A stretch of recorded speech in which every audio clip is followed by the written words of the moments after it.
Welcome to The Credit Edge. Ideas on time and working for a living. Let's get started. This is where we take the sources you've shared with us, and we really try to cut through the noise and get to the core truths. And today, we're doing a really deep exploration into the unseen costs of just moving fast, of velocity. That's right. We're using a reflective essay as our foundation today. It's called The Price of Momentum. And it's this quiet but incredibly sharp look at the working class experience. Yeah, the reality of trading your hours for wages and the systemic forces that just demand speed, often at the expense of any real direction. The tone of this source material is immediately striking. It's so measured, so grounded. It's not shouting about injustice. No. It simply states a truth that feels like it was earned the hard way through long experience. It's really a conversation about this fundamental conflict. A conflict between what? Between the life we actually want to build for ourselves and the pace that the world, requires us to maintain just to stay afloat. So, to be clear for everyone listening, we are not here today to debate abstract financial theories. That's not the goal. No, absolutely not. We're looking at the foundational costs of living, specifically for those of us who, clock in, who trade our time for money. And who more often than not find our lives governed by someone else's sense of urgency. Exactly. Okay, so let's unpack this and really set the stage. The essay kicks off with this profound observation. It's something we probably feel, but rarely put into words. Right. It's about how we define progress versus how we actually just drift. Yes, the drift. It reads, "Momentum feels like progress until you ask where it is taking you." And that one line right there, it just completely shifts the conversation. It does. It's not about effort anymore. It's about the vector. We're here to analyze the cost of motion itself. And our mission really is to use the principles of the Credit Edge philosophy, which is a framework all about understanding how time and compliance and clarity all interact. Right. To dissect the meaning that's hidden just beneath the surface of that daily sprint. Yeah. And the goal for you, listening at home, is simple. It's about reclaiming choice. That's it.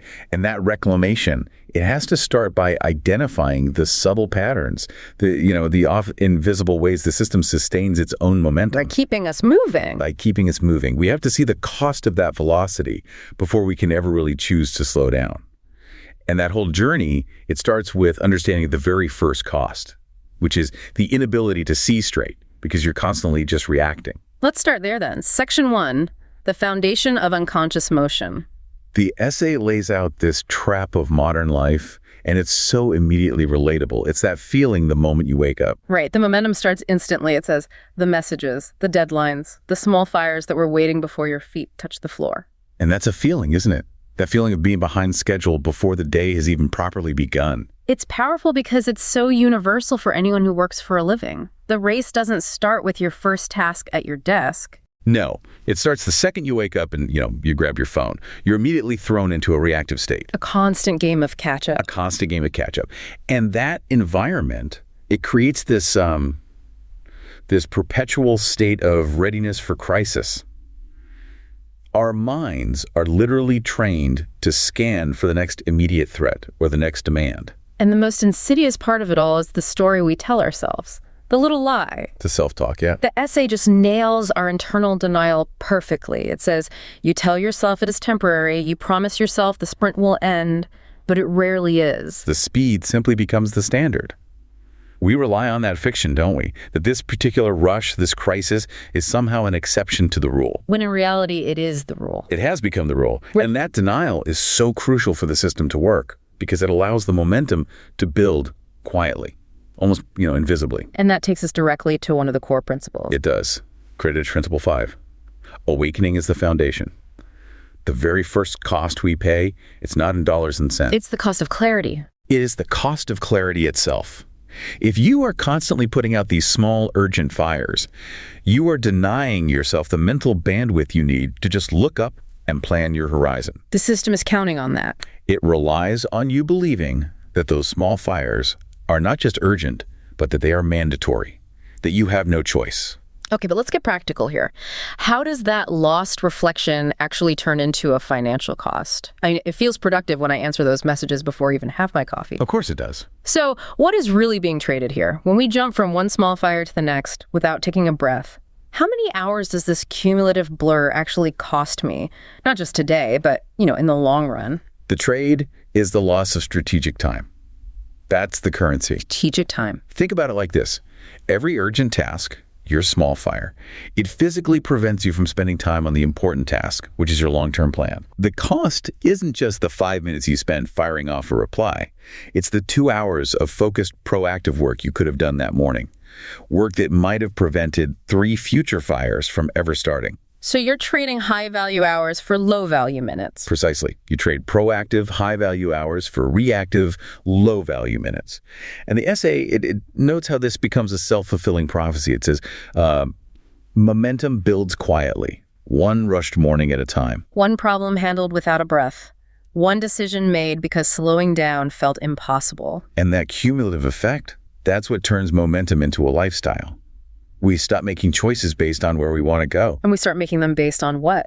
Based on avoiding the deep, deep discomfort of just stopping. The inability to pause and reflect, the constant rush to manage the noise, that is the true hidden cost. It stops us from even seeing the pattern in the first place. So the feeling of productivity, the adrenaline you get from handling a crisis, it's really just an internal distraction. It is. It's a mechanism that shields us from the anxiety of our own structural instability. Yeah. Because if we stop, we might see that the whole structure is built on constant reaction. We trade the difficulty of the pause for the comfort of motion. The comfort of continuous, unquestioned motion.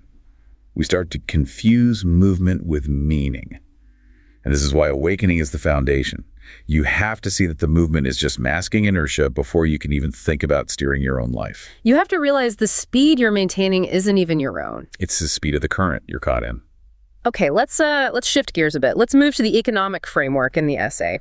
Beyond just the morning routine, to the core observation about where the cost really hides for those of us trading labor. This is the central assertion, I think. It says, for us, the working class, this is where the cost hides.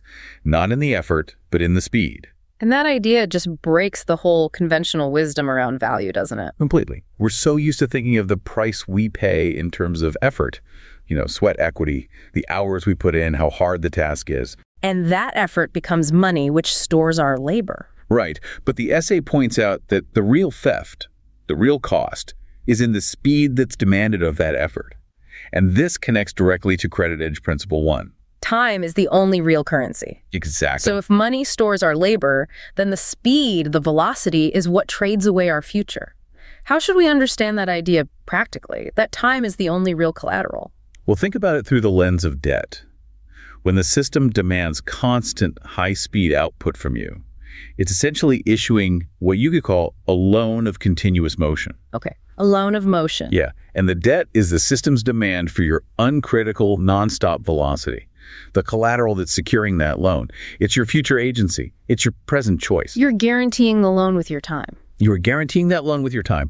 And if you default on the system's demand for speed, if you stop or even just slow down, that collateral gets seized. What does seizing the collateral look like in real life? It's not like the bank repossessing your car. No, it's quieter. It looks like the erosion of choice. It looks like the missed opportunities to pivot your career, the inability to find the time to learn a new skill. The forfeiture of that reflection time that might have led to a better decision. That's it. The price is paid in potential. The things we could have seen, the alternative paths we could have taken, they're just foreclosed on. Why? Because we were too busy sprinting to even look at the map. The system doesn't want our money then. Not really. It wants our continuous, uncritical compliance. And it secures that with our time. Which brings us back to that paradox you mentioned earlier. Stopping feels expensive. Resting feels dangerous. Stillness feels like you're falling behind. Right. I get it logically, pause is necessary for clarity.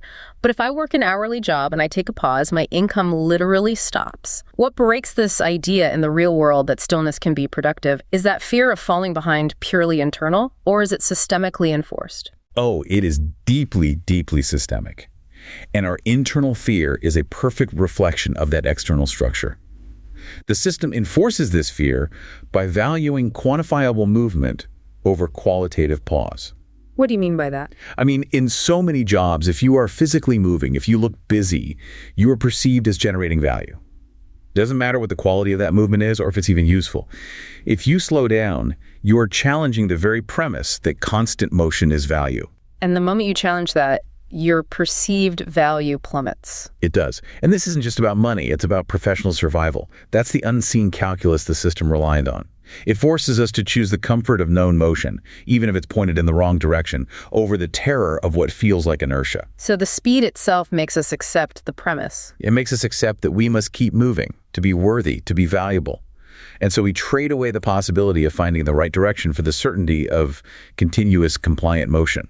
And that certainty is, well, it's highly addictive. It provides this constant, low-grade adrenaline that distracts you from the bigger questions. It does. You get used to the noise. Yep. Stillness starts to feel deafening. And that noise serves a purpose. A deep purpose. The essay says that momentum only asks one thing of you. It only asks that you keep moving. Right. It doesn't ask for quality or reflection or direction, just motion. And when you are rushing, you are incapable of performing the complex calculation of trade-offs. Which is exactly what the system wants. It's exactly what the system wants. If you can't calculate the cost, you won't question the demand.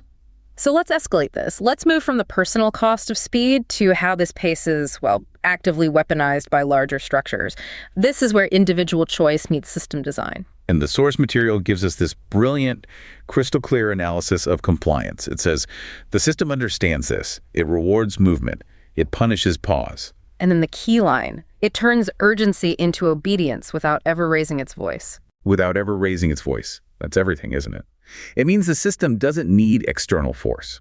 It relies on our own internal self-policing mechanism. The compliance is self-imposed, but it's triggered by the structure, by the pace. Which is a perfect illustration of credit edge principle 2. Systems profit from compliance. A modern system doesn't need heavy-handed mandates.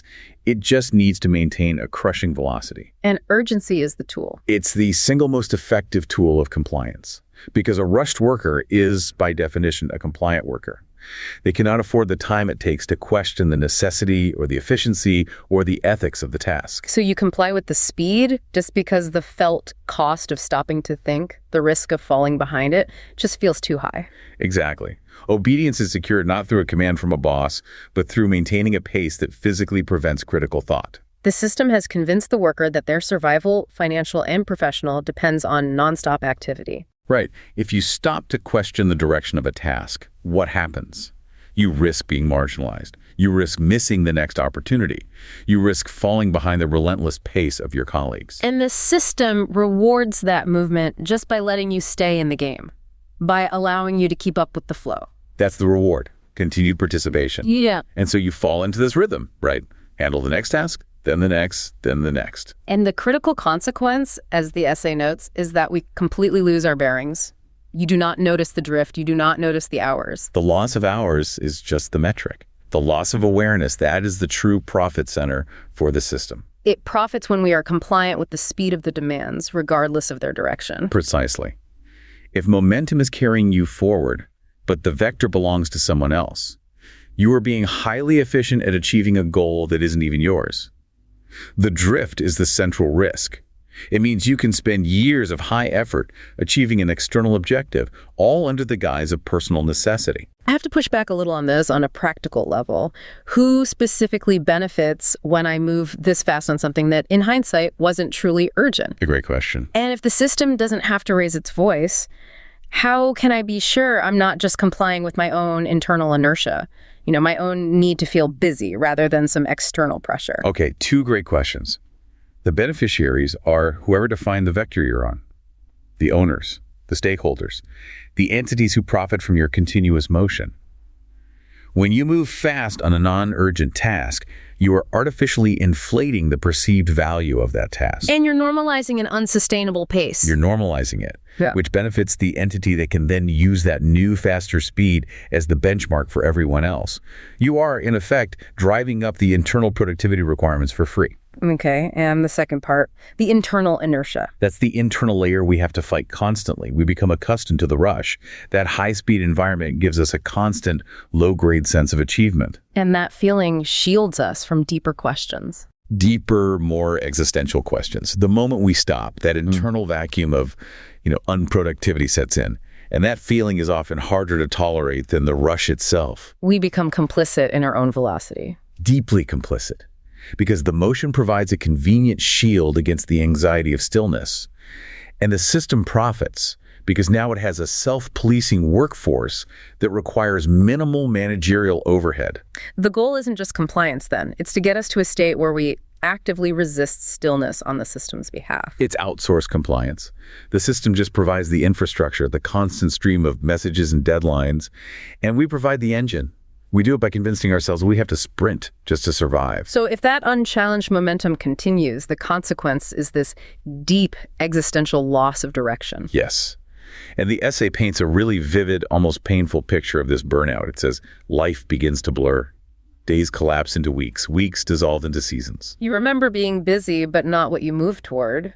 That is the profound cost, isn't it? The sheer expenditure of energy without any meaningful effect. It's the ultimate betrayal of your own effort. You've maximized your efficiency, you're incredibly busy, you spent every ounce of your energy, but you have zero effectiveness. Because effectiveness requires direction toward a goal you chose. Exactly. The energy is spent, but the self remains fundamentally unfulfilled because the work just serves someone else's vector. The blur is the loss of your own chronological memory.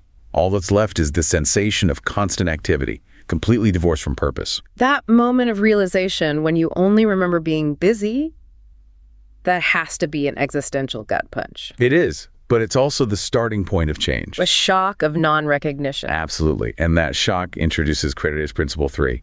Awareness is reclamation. True autonomy, real freedom, it begins the moment we recognize that pattern of drift and we finally see the magnitude of our loss. To gain control, you first have to consciously see the pattern of the blur. You have to see it to pull the brake. The awareness that you were efficient but totally directionless is the necessary precondition for any change in your path. The essay then dissects the exact mechanism. It identifies the three things that are stolen by velocity. This feels like the central theft of agency. It is. And we need to dedicate some time to each one because they're sequential. The line is, speed steals reflection. Urgency steals choice. Motion steals direction. Okay, let's break those down. Let's start with speed steals reflection. When you're forced to move fast, you completely bypass the higher cognitive functions you need for nuanced analysis. You stop doing any kind of internal cost-benefit analysis. You just rely on instinct. On quick instinct, on habit, or simply on following the path of least immediate resistance. Reflection is the process of auditing your life. Speed prevents that audit from ever taking place. You don't know the cost because you are moving too fast to check the receipt. Perfect analogy. And if you can't reflect, you can't assess your options, which means the second part kicks in. Urgency steps in and steals your choice. Urgency is the narrowing of options. Exactly. When time feels short, the only viable option feels like compliance. You feel like you must move, you can't choose. The urgency creates this psychological funnel. It leaves you with the illusion that you chose to sprint, when in reality, the speed itself eliminated every other possible path.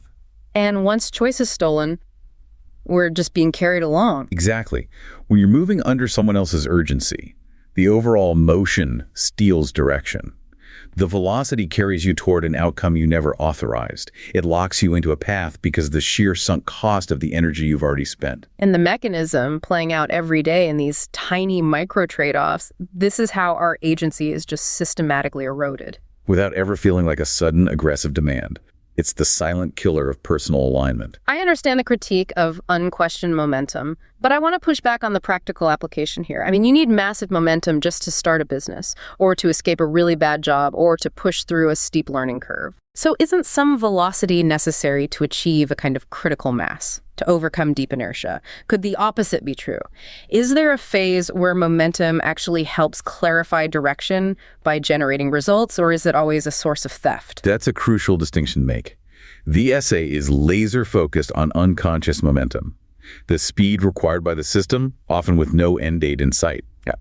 It absolutely recognizes that overcoming inertia requires effort, and effort implies movement. But effort applied with direction is not the kind of momentum being criticized here. The momentum that steals agency is the kind that continues just because stopping feels impossible. That's it. If momentum is serving a goal you consciously defined, like I'm launching this project by Friday, it's a tool. If the momentum starts to dictate the goal for you, then it has become the master. And the essay argues that the speed we maintain in our daily grind is almost always the latter. Almost always. It's the continuation of the blur, driven by this belief that motion equals value, even when we feel that emptiness it describes. And why do people continue the blur even when they feel that emptiness? Why do we do it? Because the cost of breaking inertia is immense. It forces you to face that fear of structural collapse we talked about earlier. The fear of financial loss, professional loss, social loss. All of it. It's easier in the short term to just remain complicit in the momentum, to keep checking off tasks and feeling busy. It's easier than confronting the potential disruption of stopping, realizing you spent years moving in the wrong direction, and then facing the enormous task of re-engineering your entire life. So the blur is just the mind choosing the path of least immediate internal conflict. Yes. It's a defense mechanism. Okay, now the essay does something really interesting. To prove that this whole mechanism is universal and structural, it bridges the personal cost to larger systems. Right. It uses this powerful market analogy. And it shows that the exact same psychological traps apply, whether you're trading your hours or you're trading stocks. And it reads, markets follow the same rule. A trend gathers strength because no one wants to step in front of it. Price becomes movement. Movement becomes belief. And this is where the universality of the trap just becomes crystal clear. Momentum in the market is driven by herd behavior. Which is just financial compliance. That's all it is. It's the fear of missing out, FOMO, that prevents any real critical analysis. The price is being driven by compliance with the trend, not necessarily by the underlying value or truth of the asset. So the compliance of the masses generates the velocity. And that velocity makes the momentum look unassailable. The movement itself becomes the belief that the direction is correct, regardless of any underlying fundamentals. And in the context of your daily work life, the movement of everyone else, the collective sprint of your coworkers, that becomes the belief that you must also sprint. Regardless of your personal direction or whether the deadlines are even real, the system leverages social velocity against you. This leads to what I think is the most critical observation about pressure versus truth, and it applies everywhere. It says, momentum does not reveal truth. It reveals pressure. And pressure is never a good guide. Pressure is a force that is designed to compel one thing: fast action. That is its only utility. Right. But the essay warns us that high-pressure environments, whether it's the market rapidly peaking or just the endless stream of urgent deadlines, are the absolute worst places to make directional choices. Because when pressure is high, our critical function is bypassed. It's bypassed in favor of reaction and compliance. If a deadline is arbitrary, the pressure is manufactured. It's a compliance tool. If a market trend is based purely on hype, the pressure is manufactured. In both cases, the action you take is almost always in service of the momentum, not in service of a carefully considered truth. And we see this reflected in the hidden costs of both worlds. In the market, the hidden cost is the risk no one sees. Until it is already priced in. By the time the casual participant finally recognizes the trend, the smart money has already planned its exit. And in life, that is the cost of living somewhere you never meant to be. That silent accumulation of misalignment. In finance, momentum drives the price to an unsustainable high before the truth, the inevitable correction, reveals itself. In life, momentum drives you down a path far away from your intended direction. And the truth, the distance you've traveled off course, the years you've spent misaligned, is only revealed once the blur finally dissipates and you have the courage to look around. The essay summarizes this consequence with brutal clarity. It says, this is the price of momentum. You wake up one day somewhere you never meant to be. Not by failure, not by mistake, but by motion. It wasn't a strategic error. It wasn't a lack of effort. The motion itself was the mechanism of misdirection. And that is the ultimate revelation here. We assume motion is proactive, that it's a good thing. But this essay reveals that motion can be the most effective form of passive, compliant surrender. So the essay doesn't just leave us in the blur, does it? It shifts. It focuses on the necessary correction. It does. And it asserts that the change is simply a choice to slow down, to engage in active questioning. The line is, but direction returns the moment you slow enough to ask the questions momentum kept you from. The answer isn't some grand revolution. It's just a deceleration. It's a shift from passive acceptance to aggressive, active questioning. The essay demands that we stop, but only long enough to see. That pause feels like the most expensive investment. It is, because it requires us to stand against that internal fear of collapse and the external pressure for speed. The initial cost is emotional, but the return is profound. And that pause has to be coupled with intentional interrogation. The source gives us 4 essential questions. They act like a mental slowing mechanism to break the inertia. They're deeply diagnostic questions. They force a mandatory halt to the sprint. The first 2, where am I going? What am I following? They immediately force you to compare your current vector with any intended destination. They reveal the magnitude of the drift. And that awareness, just seeing the gap between your actual direction and your desired direction, that is the very beginning of autonomy. Then the third question, who benefits when I move this fast? I mean, that is the credit edge philosophy personified. It is. It reveals the system and the compliance trap. If the beneficiary isn't you, then you are effectively subsidizing someone else's direction with your life force. And the fourth caution, what disappears when I stop? That one feels like the deepest. It addresses that core fear we've built up. The fear of the vacuum. We worry that if we stop, everything we value will just vanish. The whole house of cards will come down. We fear collapse, but asking what disappears forces us to identify what we're actually protecting. Is it something essential, like security or family? Or are we just protecting the feeling of being busy? Yeah. The addictive quality of the rush itself. Exactly. It forces you to confront that initial cost of stopping, that feeling of danger, and it requires you to name what you truly stand to lose. And in most cases, what disappears is the noise, the pressure, the manufactured urgency, the compliant nature of the speed. The fear of loss is almost always just the fear of losing the momentum itself, which we have mistaken for security. So connecting this intentional slowing down back to our framework, how does this process return agency? What's the cumulative effect of choosing reflation over velocity? This connects directly to credit edge principle 4, peace compounds. Discipline builds freedom, moment by moment. That initial cost of stopping, that discomfort, that is the investment required to get the time dividend. Peace isn't a destination, then. No. Peace isn't a state you arrive at after years of successful struggle. It's a rhythm you find in the everyday choice to prioritize reflection.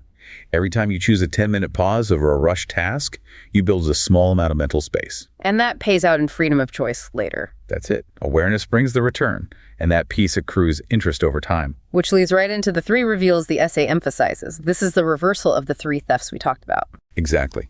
Stillness reveals meaning. Slowness revealed cost. Awareness restores choice. So stillness breaks the blur. It lets you see the purpose or the lack of purpose in what you're doing. That's meaning. Then slowness lets you audit what you're actually spending, especially your time. That's cost. And the realization of the meaning and the true cost that restores choice. It restores your ability to choose a new path. The entire process is the conscious retrieval of your own agency, and it's built one paused moment at a time. The cumulative power of small, deliberate pauses overcomes the compounding power of unconscious momentum. Okay, let's try to synthesize all of this to bring the core argument of this really powerful essay together. I think we have to return to that central tension it articulates for all of us. The life you wanted requires direction. But the life you have was shaped by speed. It's a profound dichotomy. Structurally, we're all trained to believe that speed is direction. We assume if the speedometer is high, we must be getting closer to our goal. But the essay reveals that velocity is completely indifferent to the vector, especially if that vector was defined by someone else. And that leads to the crucial theme here. Awareness is the only reliable protection against systems that profit from our velocity. If a system is designed to reward movement and punish pause, then constant motion is the most effective disguise for inertia. For inertia towards someone else's goal. You can spend years of your life feeling productive, achieving peak efficiency, all while serving an agenda you never explicitly authorized. That is the depth of the compliance trap. We have to contrast the feeling of the 2 states one last time, what each one sounds like, what each one feels like. And the source concludes with this contrast. It's a perfect distillation of the whole journey. Momentum is loud, clarity is quiet, only one of them tells the truth. Momentum creates noise, the rush, the frantic messages, the urgency, that constant feeling of pressure. That noise is functional. It actively drowns out the quiet internal voice it's trying to ask. Where are you going? Where are you actually going? Clarity, by its very nature, is quiet. It requires the absence of noise to even be heard. The truth is found in the stillness, because that is the only place where the true cost, the unintended vector, and the necessary correction finally become visible. The loud nature of momentum serves as the perfect distraction. From its own lack of truth and from the lack of fulfillment it creates. And the loud action is often the one that demands the least reflection. It's just easier to be loud than to be thoughtful. And that ultimately is the price of momentum. It buys you a false sense of security through activity, but the true currency you're trading away is the possibility of building a life of conscious direction. This has been a deeply reflective and structurally challenging deep dive into the price of momentum. We use the clarity of the credit edge principles to really analyze this source material. And we really encourage you, the listener, to take this measured, grounded perspective and just test these ideas against your own reality this week. If momentum feels loud in your life, look actively for the quiet spaces in your day. The stillness is where the work of reclamation truly begins. And here is the final provocative thought for you to consider, built directly on the quiet insights of this source material. If awareness is the foundation of change, ask yourself what hidden cost, what loss of future agency are you currently paying for a comfort or stability you were explicitly told was only temporary? What truth about your actual direction is the current speed keeping you from seeing? And what small piece of time will you reclaim this week to begin the process of peace compounding? Thank you for joining us for the deep dive. We'll talk to you next time. Thanks for listening to The Credit Edge. Remember, your time matters. See you next episode.